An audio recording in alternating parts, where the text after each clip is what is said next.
அனைவருக்கும் என் இனிய வணக்கம். இந்த சிறிய பதிவின் தலைப்பு நீர் வற்றாத வரை.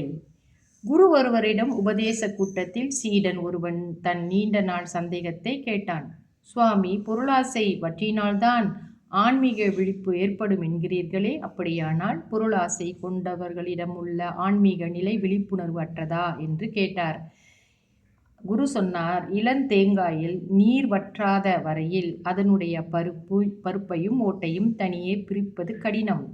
அதுவே நீர் வற்றிவிட்டால் உள்ளே பருப்பு குடுகுடு என ஆடுகிறது, ஒட்டியிருந்த பருப்பு தனியாகி விடுகிறது. அதே போலவே பொருளாசை உள்ளவரை உடல் பற்று அழிவதில்லை. பொருளாசை அடியோடு அழிந்தால்தான் ஆத்ம ஞானம் ஏற்படுகிறது.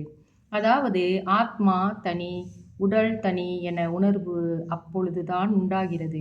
நீர் வற்றியதும் தேங்காயின் ஓடு தனி, பருப்பு தனி என ஆவது போல் பொருள் மேல் வைக்கப்படும் பற்று மறைந்ததும் உடல் வேறு ஆத்மா வேறு என ஞானம் தோன்றும்.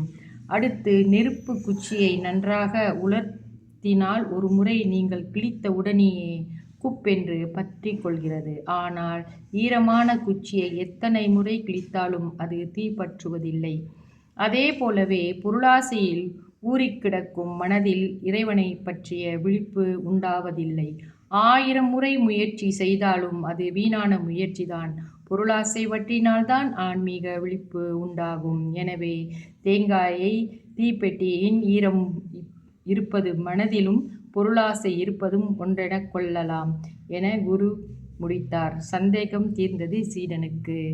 நாம் எப்பவுமே பொருள்கள் மீது, அதாவது இந்த உளவியல் வாழ்க்கையில் இருக்கும் நம்ம சொத்து பத்து காசு பணத்தில் மேலே வச்சிருந்த ஆசை இருந்துக்கிட்டே இருந்துச்சுன்னா, பந்தா பாசம்னு இருந்துச்சுனாலே இறைவனுடைய விழிப்புணர்வு நம்ம ஆத்மாவுக்கு கிடைக்கிறத நம்ம தடுத்துடுறோம்.